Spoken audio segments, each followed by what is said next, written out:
Commanders Nation, welcome to the BBTHD network. This is Commanders Talk, and I'm your host, T to the May, baby. Back in the building for another episode of Commanders Talk. On this episode, I'm going to give you my depth chart 1.0. Now, some of my selections might surprise you, so make sure you stay to the end. All right, let's get it.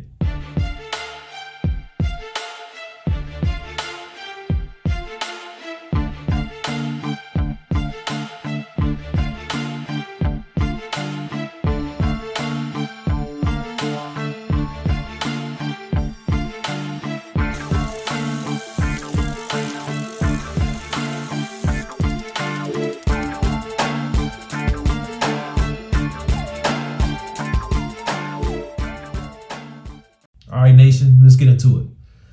I guess it's the first time since what? 2012.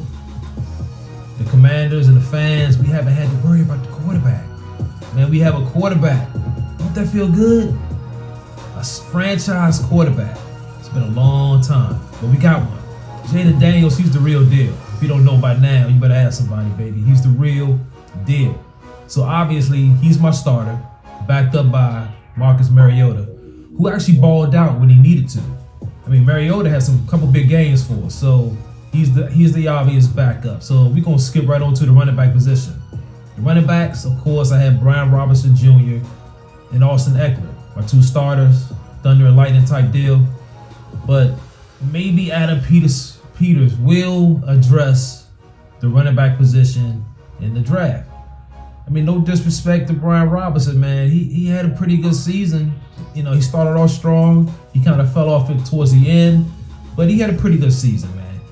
He finished with what? Let me see. He had 187 carries for 799 yards, 8 touchdowns in 14 games. Not bad, not bad. But the Commanders need a little bit more from their running back position. A little more. Anytime your quarterback outrushes your running back, it's a problem. It's a problem, so we got to address it. But for now, until we see the outcome of the draft, Brian Robinson Jr., Austin Eckler. The backups, of course, Chris Rodriguez and Jeremy McNichols. All right, let's take a look at the wide receivers. Scary Terry. Need I say more? Scary Terry. Followed up by Debo, and I have Noah Brown as my third wideout. That may surprise a lot of people, but Noah Brown actually balled out when he was healthy, man. He had some pretty good big catches, some pretty good games for us. So I'm going with Noah Brown as my number 3.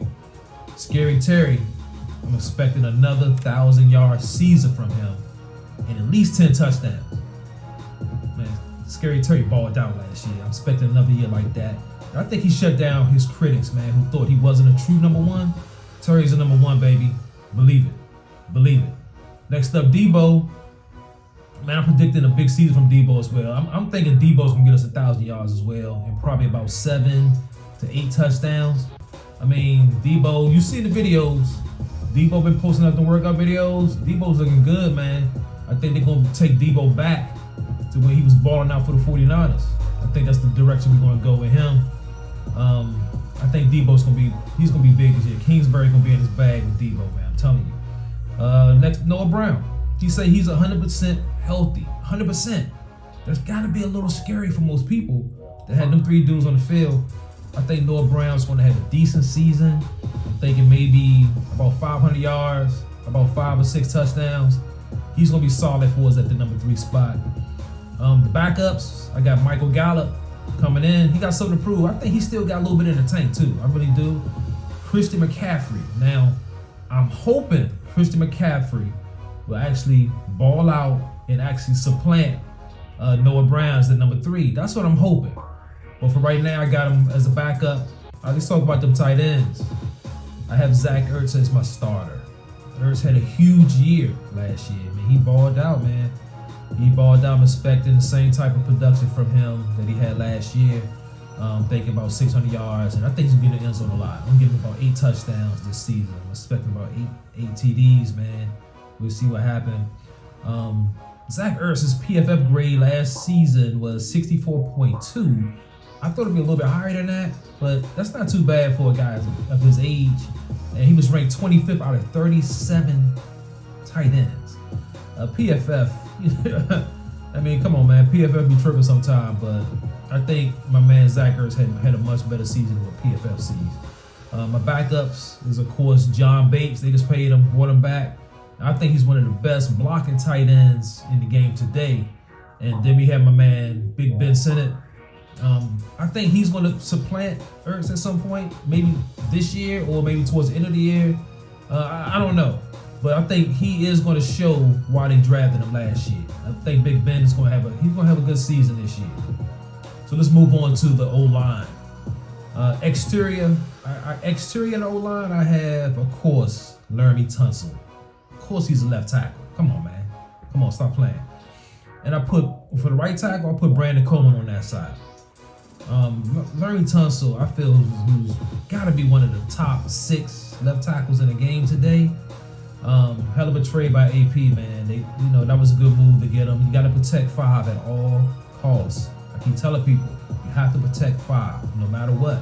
He's the franchise. You got to protect him. Tunsil was ranked 8th in PFF.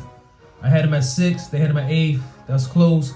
I think he's one of the best left tackles in the game. Let's talk about Brandon Coleman. Man, Brandon Coleman I think he had a solid year as a rookie at the left tackle spot. So if you kick him inside or kick him over to the right, I think Brandon Coleman is going to be solid for you. He's a solid piece of the puzzle to the offensive line. So you got to go with, for me right now, just today, I'm going with Laramie Tunsil as the left tackle. Brandon Coleman is your right tackle. So let's continue with the offensive line. Interior. Man, we all know Sam Cosmi's out. Man, that's a big blow, man. I want to see him start this year with the 5 and everybody, man. But it is what it is. He got hurt. I'm expecting him back maybe October, November-ish, somewhere around there. Hopefully he'll be back by then. But until he comes back right now, I'm going to have to put Allegretti as your left guard, badass in the middle, the center. I'm going to put Andrew Wiley as your right guard for now. When Cosmi returns, of course, he's going to be right back in the starting spot. Right guard, badass in the middle, and Wiley at the left guard. Allegretti will move to the bench. He would be more like my swing guard / center type role, which he probably would thrive in.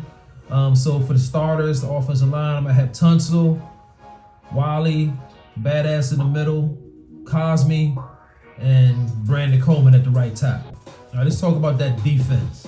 We're going to start with the D-line, baby. Right now, on the outside, I have Armstrong and I have Farrell on the outside.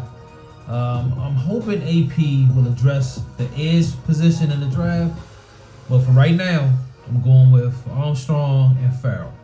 All right, backed up by Baptiste, Andre Jones, and Dietrich Wise.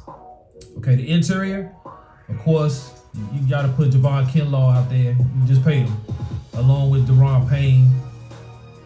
Payne had a terrible year last year, but I'm hoping he bounced back. He owes a big year. He's been collecting them checks with a ski mask on. He owes a big season, right? All right, so we got Deron Payne, Javon Kinlaw. If we can get Payne back to that 2022 form, he was dominating with all the sacks and all the pressures, Payne will be a beast this year. Kinlaw, he was a big splash in free agency. All right, he was the big splash. Is he better than John Allen? Honestly, I think they're about even. You didn't gain anything with Kinlaw. You didn't lose anything with Kinlaw. So I think you break even with the John Allen release and the Javon Kinlaw signings. All right, so the backups, I got Johnny Newton, Eddie Goldman, and my man Shelton Day. Linebackers, my starters, of course, Bobby Wagner and Frankie Louvu. Man, they balled out last year. They had a big season last year. Both of them balled out. Great pickup by Adam Peters, man. They balled out for real. Bobby Wagner had a PFF grade of 89.9, and Louvu had a PFF grade of 67.5. Look, man, come on, man. They both balled out. So, hands down, those are my two starters, backed up by Jordan McGee and Nick Ballore. Let's talk about the secondary. At the corners, I have Lattimore and Jonathan Jones, the free agent we got from the Patriots. Jonathan Jones, he's going to add some toughness to the secondary. I'm telling you, a lot of people don't like his size, but the boy can ball. He's going to add some toughness. Lattimore, a lot of people are down on Lattimore, and I understand why. Lattimore didn't play that well, especially in the playoffs. But he came into a tough situation. He came to the team the middle of the year. He was injured. He didn't know the scheme, so he had a tough way to go. But I think with a full training camp, a full preseason, and 100% healthy, I think Lattimore is going to be that shutdown corner that we all want here for the Commanders. I think Lattimore he's going to get that job done. Sandersteele, you don't have nothing to say about him. Great draft pick. Dude balled out. He's a monster. He played inside. He played outside. He had the interceptions. He was all over the place. I'm not worried about Sandersteele at all. So I got Lattimore, Jonathan Jones, Sandersteele, backed up by Noah I. Safeties, free safety, I got Quan Martin, who is solid. I'm hoping he take a step forward this year, become like a Pro Bowl caliber free safety. He's been solid, but I'm waiting for him to take that one step forward. At strong safety, Will Harris. Will Harris will lay you down. If you don't believe me, ask CeeDee Lamb. Will Harris will lay you out, baby. So he's my starter, along with Quan Martin at the free safety. Backups, I have Percy Butler, Tyler Owens, and Dominique Hampton. And I hope Tyler Owens gets some more playing time. He's my sleeper. He can ball. Trust me. Special teams. Kicker, I have Zane Gonzalez. I don't know. He's my starter right now. I'm hoping they bring us some competition for the kicker spot. I'm not sold on this dude at all. I have zero confidence in him, man. I wouldn't even be mad if they drafted dude, to be honest. I wouldn't be mad at that. I know, people don't want to draft kickers. They like to find them on the streets at Wegmans or Whole Foods, but dude, we need somebody that can kick the ball consistently. When they walk on the field, we don't even have to worry about the field goals or extra points, any of that. With Zane Gonzalez, every time he step on the field, I'm nervous. So, come on, man. He's the starter for now, but I'm hoping they address that, bringing somebody for some competition in the preseason and training camp. They got to bring in somebody. For the punter, come on, man. Tress Way. No question about that. He's a Pro Bowler. He gave up the number 5 last year to Jaydendaniels. That's my guy. Tress Way is a Pro Bowler. He's the starter, hands down.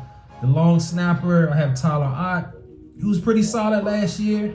He didn't do any weirdo hikes, no snaps, nothing weird. Snapping the ball over somebody's head, snapping the ball in the dirt, none of that stuff. He was solid last year, so right now he's my starter. So I'm planning another depth chart 2.0, which will include all the rookies for this upcoming draft. So stay tuned for that episode. All right, nation, that's the end of this episode, man. I appreciate y'all chiming in. Man, please get in that comment section. Let me know who some of your starters might be for this upcoming season. Also, please bang that like button, bang that notification bell, subscribe, and please donate to the machine.